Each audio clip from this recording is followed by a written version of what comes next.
Thank you, Presiding Officer. I am pleased to be leading this debate today, noting that yesterday, February the 4th, 2019, marked World Cancer Day.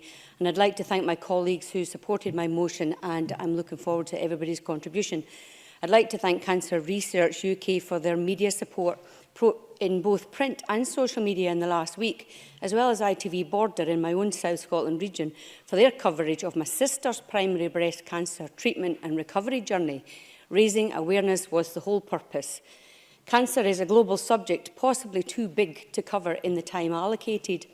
In my previous career as an operating room nurse meant I assisted in tumour removal and tissue repair daily.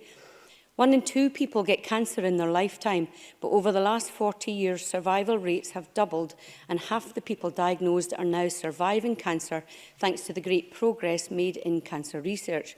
The theme for this year's World Cancer Day is unity, and I'm wearing my unity band today because we must unite to beat cancer. No single person, organisation or country is going to beat cancer alone. We must all unite and work together to make faster progress on achieving the goal of 3 out of 4 people surviving cancer by 2034. As Cancer Research UK have outlined, 4 in 10 cancers could be prevented by actions like not smoking, keeping a healthy body weight, cutting back alcohol, eating a healthy balanced diet and keeping active, as well as enjoying the sun safely. And I say that as somebody who needs a factor at least 50 when she goes to the sun. We need to raise awareness of the reduced uptake of cervical cancer screening in Scotland, and this was debated recently here also. It's actually really important that women accept their NHS invitation to attend the cervical screening. Research is being conducted in Dumfries and Galloway for a simple home self-test for cervical screening for HPV, that's human papillomavirus, which is the cause of 99.7% of cervical cancers. There are 6,000 women in NHS Dumfries and Galloway Health Board area alone who have not taken up their cervical screening invitation, and I'd like to encourage them all to do so. This, therefore, highlights the importance of research to make screening easier, less uncomfortable, more accessible and easier to engage with. Again, when cancer is detected early, treatment is more successful. Presiding Officer, one area I would like to highlight is smoking. And as convener of the cross-party group on lung health, and with a sister who's a respiratory nurse consultant, I'm keen to support any activity we can implement to help people quit smoking. Cancer Research UK provided a briefing ahead of this debate, which I thank them for, and according to the briefing, smoking is the biggest preventable cause of cancer and is linked to 15 cancer types. Unfortunately, smoking prevalence is still close to 40% in some groups in Scotland, and it is a greater cause of health inequality than social position. It is responsible for half the difference in life expectancy between those from the most and least deprived backgrounds. Smoking cessation services are an extremely important tool in reducing smoking prevalence.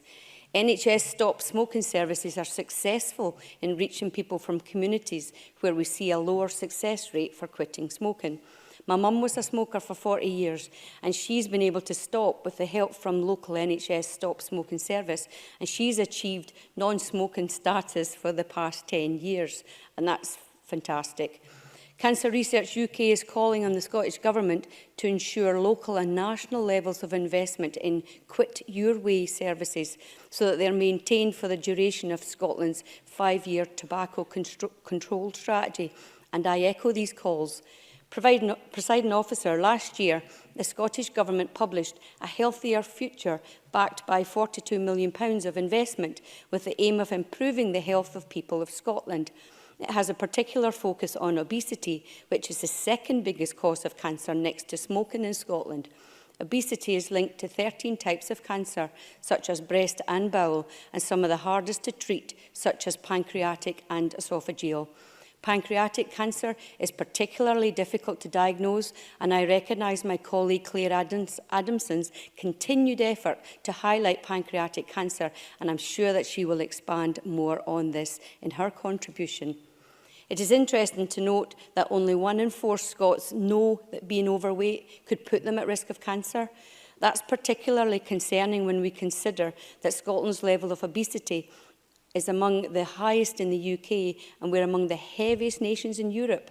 I was therefore pleased to see the Scottish Government publish the Healthier Future Plan, which sets out 67 action points, including reducing excessive junk food consumption, improving the health of our young people, and providing better and easier access to healthier food for families on a low income, all of which are extremely welcome steps. Additionally, the plan calls on the UK Government to bring a change to broadcasting laws to restrict the promotion of certain foods on TV, which I would ask the Scottish Government to continue to push the UK Government to do as soon as possible. Presiding Officer, last week, I, along with other members in the Chamber, had the privilege of taking part in a photo for the organisation Make Seconds Count, and I was pleased to meet Lisa Fleming, the founder of the group. Make Seconds Count is a charity here in Edinburgh created to raise funds to support women and men, of course, with secondary breast cancer. Additionally, one of their principal aims is to raise awareness of secondary breast cancer, as one woman described how she felt discarded. She says, "We want to count too. We need to be part of research and funding. I wouldn't be here today without being part of a Perjeta trial." All of the funds raised by Make Seconds Count go to the research team at MRC Institute of Genetics and Molecular Medicine at the University of Edinburgh. Presiding Officer, while I don't have time to mention all of the organisations which are carrying out important work with cancer patients and their families, I would like to recognise some in my South Scotland region, where in Dumfries and Galloway alone we have 1,130 people living with cancer and 530 cancer deaths each year. D&G has a Cancer Information and Support Centre, a joint venture between Macmillan Cancer Support and Big Lottery Fund and NHS Dumfries and Galloway. It offers confidential counselling and support information on living with cancer and treatment, complementary therapies, stress management and relaxation tips, as well as links to local support groups where persons can come together to share their experiences and even just have a bit of company. We also have Ayrshire Hospice based in Ayr. The hospice helps adults in Ayrshire and Arran with life-limiting illnesses such as cancer and other neurological conditions. I'd like to thank the many organisations made up of extremely hard-working volunteers and staff who are working tirelessly together to support anyone affected by cancer. In conclusion, Presiding Officer, no single person, organisation or country is going to beat cancer on its own. We must all work together to make faster progress on our goal of 3 out of 4 people surviving cancer by 2034. Once again, this year's World Cancer Day theme is unity, uniting people, communities, researchers and governments to raise awareness and take action. We must unite in the fight against cancer. Thank you.